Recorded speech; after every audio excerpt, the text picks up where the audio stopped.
I know the place of chanting, and I know the place of songs. But in this time and season, I noticed that we do a lot of more of shorter songs, and also younger people are now taking to the place of chanting and chanting. Could that be laziness, or could that mean that there is something that God is doing that we need to understand? Because I know that God is using you in that arena, and I know you are not a lazy person. First of all, I would like to say that spiritual songs are not necessarily songs that you sing in tongues or you chant. That you chant does not mean you're singing a spiritual song. You can actually sing spiritual songs that have English words, like clear words sung that you sing out. Spiritual songs are, for me, I would say, are songs that are actually inspired by the Spirit. You are like, the minister is like an amplifier. Wow. Yes. In my own way, I believe every minister of God is an amplifier of God's groaning within their vessel. Okay. So I feel, if you're chanting, let it be because the Spirit is chanting. Don't do it because you know what to do. Wow. Yes. Some people do that because they feel, having to use pigeon, they feel, okay, that this one will put people in the Spirit now. No, that's not your duty. That's not in your place to do. Wow. Jesus said, if I be lifted up, I will draw all men to myself.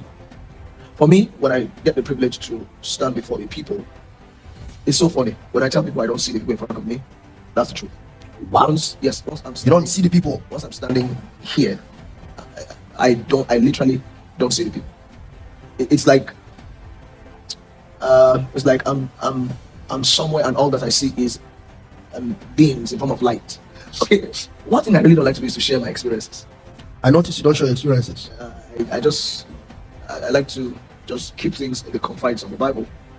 Not that my experiences are outside the Bible. But, Absolutely. We're in a generation where when you share your experiences, people want to take it to be probably, if God did it like this with Theophilus Sunday, he has to do it like, maybe that's the only way he would do it. So you don't want people to become methodical in their pursuit of God. So I want people to seek God the way God wants them to seek him. That does not mean God cannot reach people through my own method. If I feel the need, if God gives me the prompting to share, I share. So chanting can be spirit thing if it's spiritually, if it's spirit inspired. Yes. And this, I want to say, I know a lot of people may not agree to it though. One of the things we should look out for as music ministers and be very careful about is good music. When you say we should look out for and be very careful about, and you now say good music, what exactly do you mean? So what I'm trying to say is, when we talk about spiritual songs and sounds, what we look out for first is not melody, it's potency.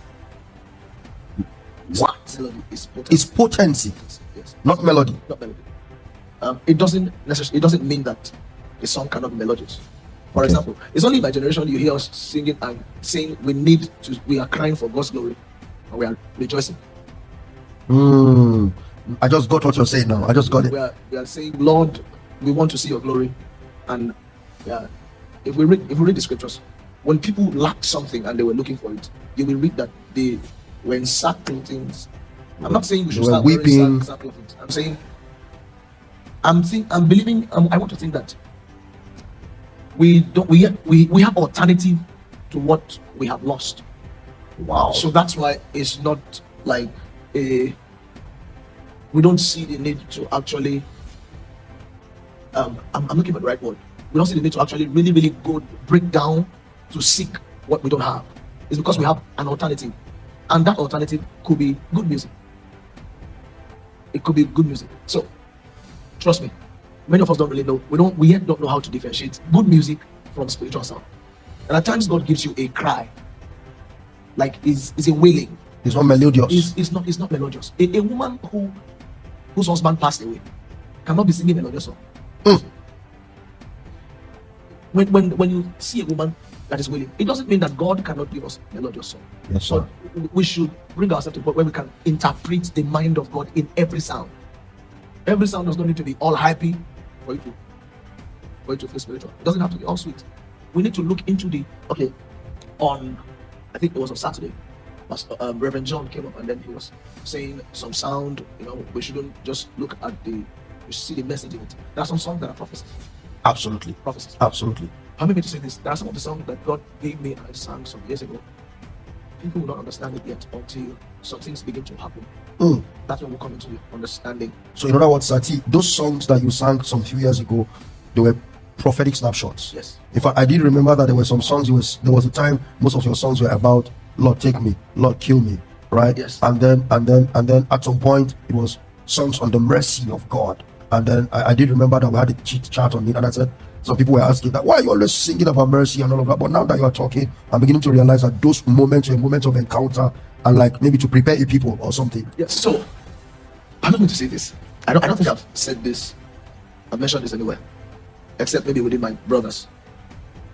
Most of my songs are my encounters. Like I know I can testify to that. encounters that I have, and most of the songs that have to do with death and all of that, they are not songs that I sat down to actually think what to say. No, they are vivid encounters that I have, encounters that nothing can take from me. There are few songs that God gives me to sing. How do I put this? To sing just to the hearing of people, like maybe Lord bless me. I'm not saying people who sing that song, no. But most of the songs God gives me they are majorly towards becoming like the firstborn son, who is Jesus. And what people don't know is that it doesn't take God anything to bless a man, but Absolutely. it takes God a lot to make a man. My God. It doesn't take God anything. God can To bless a man. but it takes God a A lot. lot. In my own way, by my experiences in God, I know I'm still young, and from what we've seen in the life of our disciples, the project, when God said, "Let us make man in our image and likeness," it took God thousands of years to achieve that project. That